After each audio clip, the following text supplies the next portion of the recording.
Que se vota el próximo 11. Ya quiero agradecerle a Marcelo Ramal, que él es precandidato a presidente por el Partido Político Obrera, que está en nuestros estudios. Marcelo, gracias. Gracias por la invitación. Y también a Raquel Gracino, que es candidata a gobernadora también por el Partido Político Obrera. ¿Cómo les va? Muchas gracias. Buen día, gracias. Bueno, Ramal, ¿qué le pareció Tucumán? ¿Qué conoce? ¿Cómo, analiza la situación que se vive aquí en Tucumán? Bueno, creo que hay dos realidades muy contrapuestas, ¿no es cierto? Por un lado, un proceso electoral francamente irregular, con un enjambre de listas, acoples, partidos que en su fragmentación y en su presentación de muchos candidatos y ramificaciones en sus listas, bueno, están mostrando la enorme incapacidad que han tenido para resolver el problema de la otra Tucumán, que es la Tucumán de los trabajadores precarizados, de los salarios que no cubren la canasta familiar, de los trabajadores de la educación y de la salud que se autoconvocan y luchan frente a esa realidad. Bueno, Político Obrera está colocado claramente en este último campo de la vereda, sí. Y nuestra campaña electoral y la elección acá en Tucumán apunta justamente al trabajador que hoy está buscando que su reclamo, su agenda de reivindicaciones aparezca en una elección donde esa realidad, la realidad del trabajador del todo día el tiempo, a día, claro, pretende ser ocultada. Ramal, usted es economista y ¿cómo ve la actividad económica tucumana? Tenemos, por ejemplo, ¿cómo ve la actividad azucarera, las citrícolas, que digamos son las principales industrias aquí de nuestra provincia?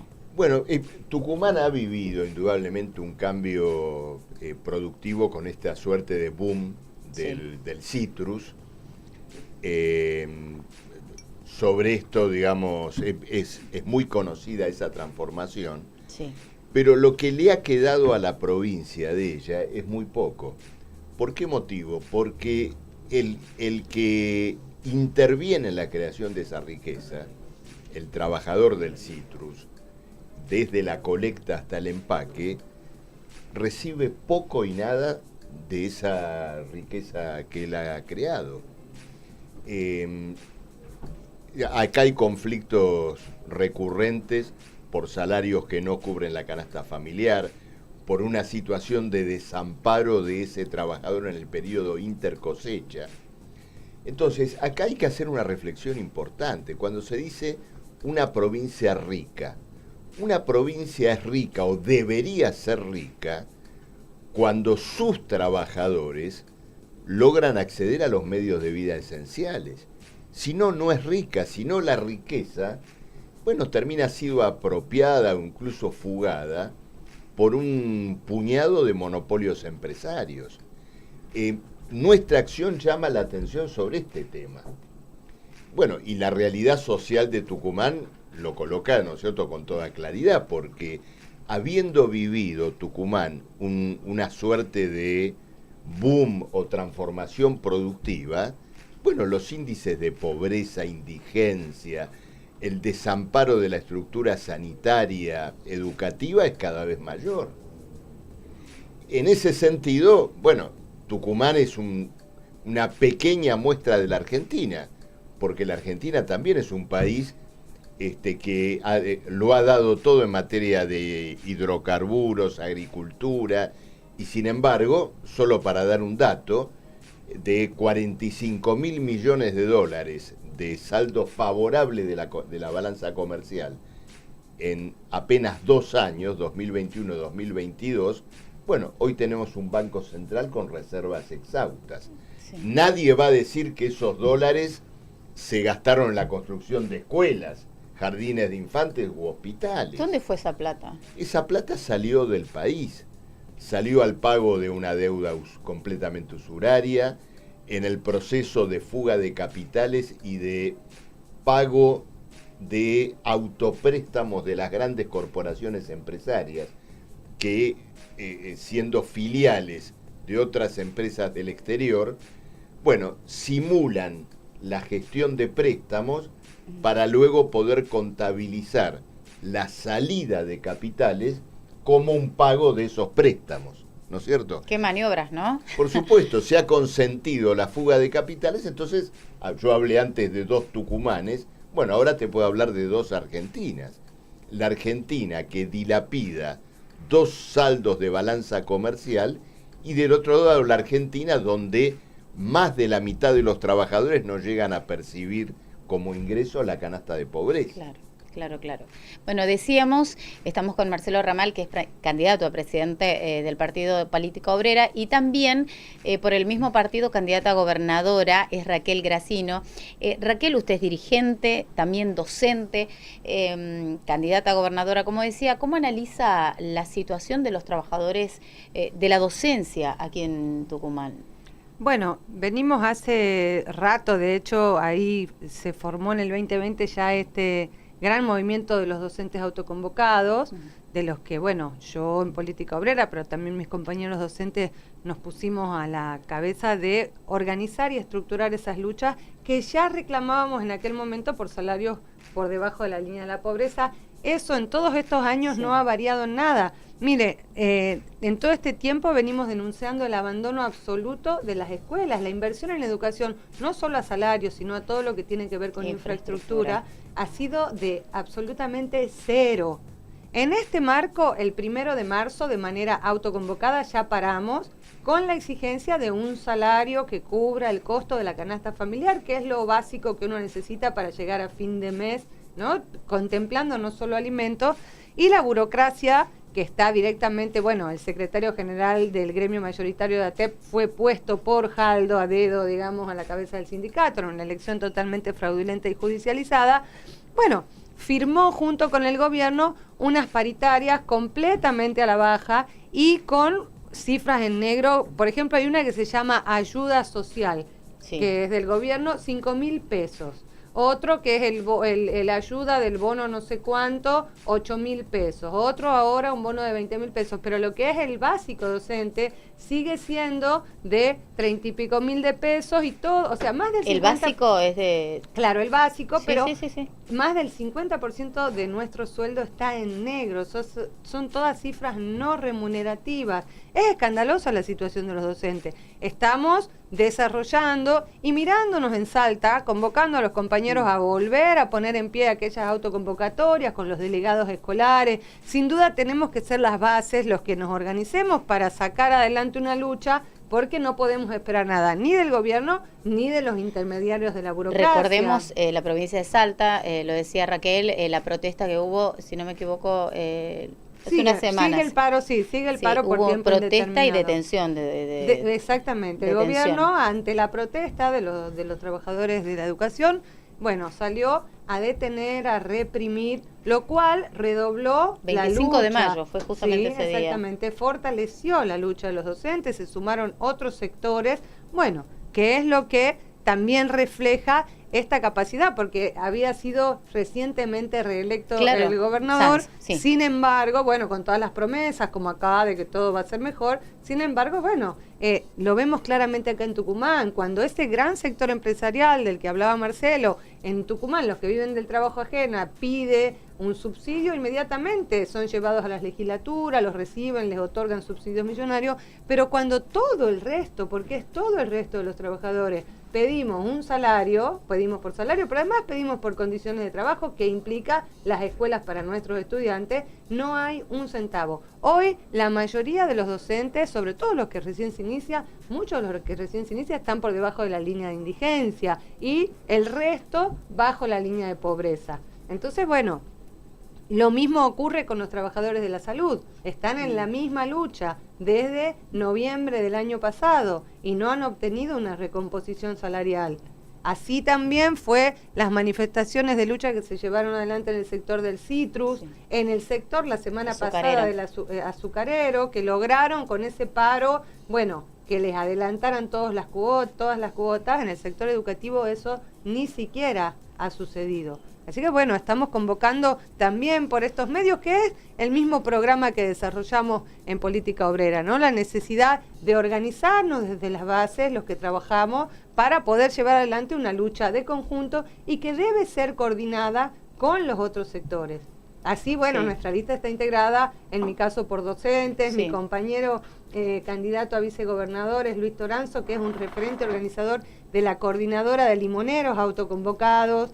El candidato a intendente Gustavo Arques, que creo que estuvo acá, es un referente de la lucha de la salud autoconvocada. Bueno, así también candidatos a primer y segundo legisladores, Ariel Osatinki, que es secretario general del Sindicato de Docentes Universitarios, Alejandra del Castillo, referente de la lucha de las mujeres socialistas, y varios referentes docentes también, de la salud, trabajadores del CITRU integran nuestras listas, y también del sector de los trabajadores desocupados y precarizados. Bien, bueno, vamos a hacer una pausa cortita ahora. Recordemos, estamos con Raquel Gracino, que es candidata a gobernadora, y Marcelo Ramal.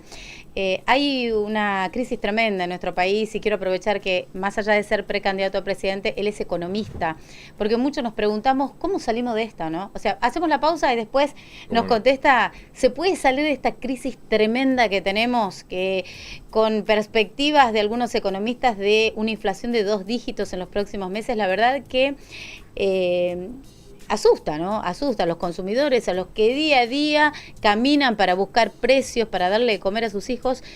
¿Cómo se sale de esta grave crisis económica? Bueno, hacemos la pausa, enseguida seguimos.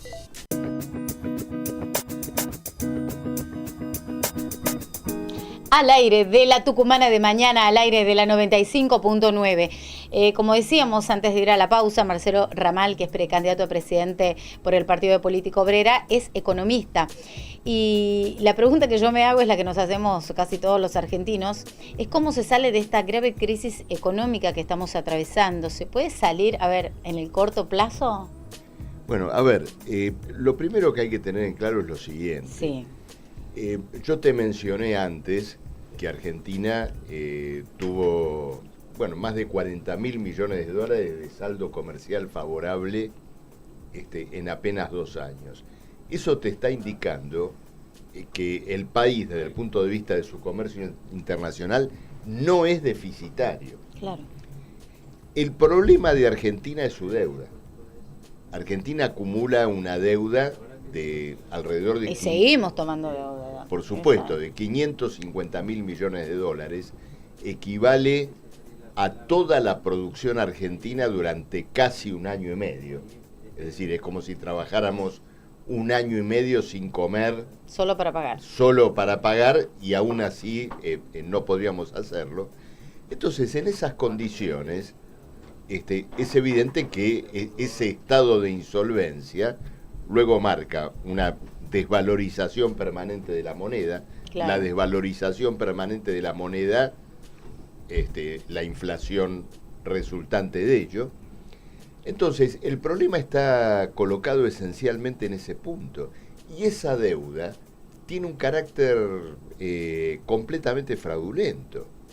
Si uno piensa, solo para tomar, ¿no es cierto?, un caso, la deuda que se contrajo con el Fondo Monetario Internacional en la última etapa del gobierno de Macri, esa deuda financió la salida de capitales de los fondos internacionales que se habían posado acá en la Argentina para hacer, digamos, una determinada diferencia. Otra parte anterior de esa deuda es solamente la capitalización de intereses que no pudieron ser pagados. Entonces, no es que esa deuda no se va a pagar porque a alguien se le antoja que no va a hacerlo. Todo el mundo sabe que es una deuda impagable, pero sirve como instrumento de extorsión sobre el país. Por ejemplo, ahora, en los próximos años, ya no hablo de la deuda con el FMI, la deuda privada, la deuda que se renegoció en el 2020 con Martín Guzmán, tiene un flujo de capital e intereses a partir del año 2024, 2025, 2026, de más de 20.000 millones de dólares por año. Imposible, no hay condición para poder ser paga. Entonces va a venir una nueva reestructuración Y con esa reestructuración es default, Claro, es decir, señores, no podemos pagar, dennos otro plan. Y con así, ese plan vienen los condicionamientos. Claro. Bueno, muy bien, yo te doy la refinanciación, pero vos, ¿qué me das? Si fuera un deudor particular, le dirían, bueno, yo te doy la refinanciación, pero me das tu casa, te embargo el sueldo. Bueno, ¿Y en el país? Argentina va Sí. a una suerte de embargo de sueldo, entre comillas, permanente. ¿Y cómo se va a expresar eso? Bueno, con la entrega de recursos naturales, privatización de tierras, de recursos mineros, litio, hidrocarburos. Esto por un lado. Y por el otro, un ajuste fiscal todavía más severo, todavía más duro. Por eso, varios de los candidatos que se están postulando a esta elección, para después de diciembre, cuando les toque gobernar, ya están anticipando, como parte de ese paquete de renegociación, una reforma laboral que suprima derechos los históricos. Ajustes, los conocidos exactamente. Con la gravedad que en este caso sería un ajuste sobre el ajuste. Claro. Porque un ajuste a un pueblo que ya no tolera más ajustes. Porque no es que alguien dice, no, ahora viene la época de vacas flacas. No, lo haríamos sobre salarios que ya en los últimos años vienen la gente no llega a fin de mes. Viene cayendo en picada. Entonces, ¿eso es lo que nos espera? ¿O tiene que producirse una reorganización social que tome como referencia la defensa del salario, la defensa del derecho al trabajo? Ese es el gran planteo que Política Obrera quiere colocar con fuerza en la campaña electoral. Por lo demás, hay que pensar lo siguiente. Suprimiendo esa carga usuraria o oprobiosa de la deuda, la Argentina tiene un ahorro nacional, es decir, tiene una producción que no necesariamente consume en el año, de entre 80 y 100 mil millones de dólares, que podrían ser destinados a la transformación de la infraestructura educativa, sanitaria, habitacional, ¿no es cierto?, en un país con un déficit de más de 3 millones de viviendas por año. Y en ese cuadro también, por supuesto, habría una salida a la desocupación, la precarización, la subocupación. Este es, digamos, un planteo elemental de reestructuración social que debería colocarse, ¿no es cierto?, en la Argentina. No puedo dejar de preguntarle, siendo precandidato a presidente, sobre el crecimiento de Milei. ¿Qué le parece a usted? Sus planteos y también el crecimiento sobre todo en los jóvenes. Bueno, es un crecimiento inflado, es un crecimiento impuesto a través de un conjunto de recursos mediáticos. Detrás de la iracundia, de la melena y de todo eso, se esconde el plan económico más viejo de la Argentina. ¿Qué es? El de Menem y Cavallo. Ahora juntado a todos los economistas jubilados de la época de Cavallo, bueno, y los está haciendo trabajar para hacer algo parecido a la convertibilidad, respaldar esa convertibilidad con más deuda, porque lo que se plantea, digamos, es que para que los dólares que respalden una suerte de o convertibilidad o dolarización aparezcan, Argentina debería endeudarse. Ahora, ¿quién le va a prestar a un país con 550.000 millones? Solo de una manera, que entregues activos físicos constantes y sonantes. Y que hay mucho en el país. Las acciones del Estado en YPF. Las AFJP, que lo dijo él, Exactamente, la creación, es decir, una nueva confiscación de los fondos del ANSES y la creación de un régimen de jubilación privada. Todo lo que ya fracasó, lo que terminó en la gran crisis del 2001.